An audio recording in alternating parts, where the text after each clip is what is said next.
Call drop, video ગોળ ગોળ ફરે રાખે અને પેલા સ્પેમ કોલ્સ તો ખરા જ.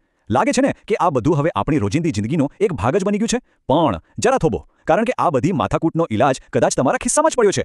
ચલો આજે એના વિશે જ વાત કરીએ. આપણે તો હવે આ બધું સહન કરવાની આદત જ પાડી દીધી છે, નહીં? પણ સવાલ એ છે કે શું આપણે ખરેખર આ બધું સહન કરવું જ પડશે? જવાબ છે ના, બિલકુલ નહીં. અને મજાની વાત તો એ છે કે આનો ઉકેલ ખુદ સરકારે જ આપણને આપ્યો છે. એક એવી તાકાત જે સીધી આપણા હાથમાં છે. અને આ લડાઈમાં આપણો સૌથી મોટો સાથી કોણ છે ખબર છે? એ છે ટ્રાય, એટલે કે telecom regulatory authority of India. હવે આ ટ્રાય છે શું? એકદમ સાદી ભાષામાં સમજીએ તો ટ્રાય એટલે ગ્રાહકો અને ટેલિકોમ કંપનીઓ વચ્ચેનો એક રેફરી. એનું કામ એ જોવાનું છે કે કંપનીઓ નિયમોનું પાલન કરે અને આપણને, એટલે કે ગ્રાહકોને જે વચન આપ્યું છે એવી સારી સર્વિસ મળે. તો ચાલો સૌથી પહેલા એ સમસ્યાની વાત કરીએ જે આપણા બધાનું માથું ખાય છે. પહેલા વણજોઈતા પ્રમોશનલ કોલ્સ અને મેસેજ. આપણે બધા જ આનો અનુભવ કરી જ ચૂક્યા છીએ, બરાબર ને? કોઈ જરૂરી મીટિંગમાં બેઠા હોઈએ, ગાડી ચલાવતા હોઈએ કે પછી શાંતિથી આરામ કરતા હોઈએ અને બરાબર એ જ સમયે ફોન રણકે, સર લોન લેશો? મેડમ ક્રેડિટ કાર્ડ જોઈએ છે? બસ હવે આ બધું બંધ થઈ શકે છે. અને આનો એક જ રામબાણ ઇલાજ છે, ટ્રાયની પોતાની DND એપ. એનું આખું નામ છે ડુ નોટ ડિસ્ટર્બ.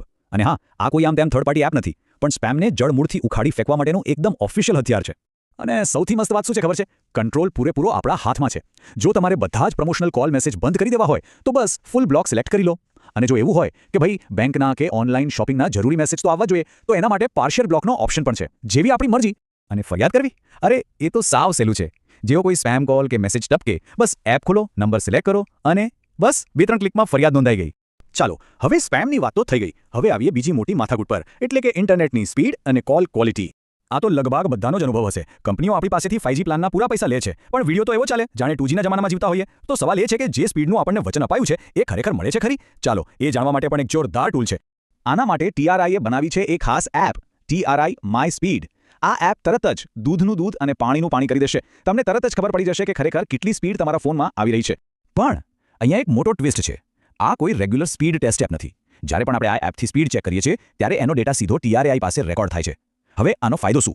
વિચારો, જો કોઈ એક જ વિસ્તારમાંથી હજારો લોકો ઓછી સ્પીડની ફરિયાદ કરે તો TRI પાસે પાક્કો પુરાવો આવી જાય અને પછી એ સીધા જ કંપનીને જવાબ પૂછી શકે છે. હવે વાત કરીએ કોલ ડ્રોપ અને પેલા તૂટક આવતા અવાજની. આના માટે પણ એક એપ છે, TRI માય કોલ. આ એપ એક મસ્ત આઈડિયા પર કામ કરે છે, ક્રાઉડ સોર્સિંગ. એટલે કે એ આપણા જેવા લાખો લોકો પાસેથી ફીડબેક ભેગો કરે છે અને એના આધારે નક્કી કરે છે કે કઈ કંપનીનું નેટવર્ક કેવું છે. આની પ્રોસેસ તો એકદમ સિમ્પલ છે. જેવો આપણો કોલ પૂરો થાય તરત જ સ્ક્રીન પર એક પોપઅપ આવશે. બસ એમાં કોલ ક્વોલિટીને રેટિંગ આપી દેવાનું. આપણો આ નાનકડો ફીડબેક સીધો TRI સુધી પહોંચે છે અને આ જ ડેટાના આધારે TRI કંપનીઓ પર નેટવર્ક સુધારવા માટે દબાણ કરી શકે છે. તો અત્યાર સુધી આપણે સ્પેમ માટે અલગ એપ, સ્પીડ માટે અલગ એપ અને કોલ ક્વોલિટી માટે પણ અલગ એપની વાત કરી. પણ મનમાં સવાલ થાય કે શું આ બધું એક જ જગ્યાએ ન મળી શકે? સાચી વાત છે. દરેક કામ માટે અલગ અલગ એપ ડાઉનલોડ કરવી અને પછી યાદ રાખવી એ થોડુંક કંટાળાજનક તો છે જ. પણ TRAI એ આ વાત પણ વિચારી છે અને એનો પણ એક જોરદાર ઉકેલ આપ્યો છે. અને એ ઉકેલ છે એક ઓલ ઇન વન સોલ્યુશન. ટ્રાયએ એક માસ્ટર એપ બનાવી છે જેનું નામ છે ટ્રાય એપ્સ. બસ આ એક જ એપ ડાઉનલોડ કરી લો એટલે બધી સમસ્યાઓનો ઉકેલ એક જ જગ્યાએ. આનો ફાયદો એકદમ ક્લિયર છે. કોઈ અલગ અલગ એપ્સ ડાઉનલોડ કરવાની માથાકૂટ જ નહીં. એક જ એપની અંદર તમને DND, my speed, my call અને હા, ટીવી ચેનલ સિલેક્ટ કરવાનો ઓપ્શન પણ મળી જાય છે. એટલે કે ફોનની મેમરી પણ બચે અને બધું કામ પણ એકદમ આસાનીથી થઈ જાય. તો આ બધી એપ્સની વાત તો થઈ ગઈ, પણ ચાલો હવે થોડું મોટા ચિત્ર પર નજર કરીએ. કારણ કે આ ખાલી એપ્સ નથી, આ એનાથી ઘણું વધારે છે. આને ફક્ત ટેકનોલોજીના ટૂલ્સ તરીકે ના જોશો. આ એક ગ્રાહક તરીકે આપણા અધિકાર છે જે હવે સીધા આપણા હાથમાં છે. આ એવા હથિયાર છે જે આપણને મોટી મોટી ટેલિકોમ કંપનીઓ સામે અવાજ ઉઠાવવાની તાકાત આપે છે. વિચારું, આપણી કરેલી દરેક ફરિયાદ, દરેક સ્પીડ ટેસ્ટ અને દરેક કોલ રેટિંગ મળીને એક વિશાળ ડેટાબેઝ તૈયાર કરે છે. આ ડેટા ટ્રાય માટે એક મજબૂત પુરાવો બને છે અને આ જ પુરાવાના આધારે એ કંપનીઓને પોતાની સર્વિસ સુધારવા માટે મજબૂર કરી શકે છે. મતલબ કે આપણું એક નાનકડું પગલું આખા દેશના કરોડો લોકો માટે નેટવર્ક સુધારવામાં મદદ કરી શકે છે. તો હવે સવાલ એ છે કે શું આપણે આ શક્તિનો ઉપયોગ કરવા માટે તૈયાર છીએ? શું આપણે એક જાગૃત ગ્રાહક બનીને જે સર્વિસના પૈસા આપીએ છીએ એ સારી સર્વિસની માંગ કરવા તૈયાર છીએ? નિર્ણય હવે આપણા હાથમાં છે. જો તમને આ માહિતી ખરેખર કામની લાગી હોય તો આને લાઇક કરો, તમારા મિત્રો અને પરિવાર સાથે શેર કરો અને હા, આવા જ બીજા વિશ્લેષણ માટે અમારી સાથે જોડાવાનું એટલે કે સબસ્ક્રાઇબ કરવાનું ભૂલશો નહીં.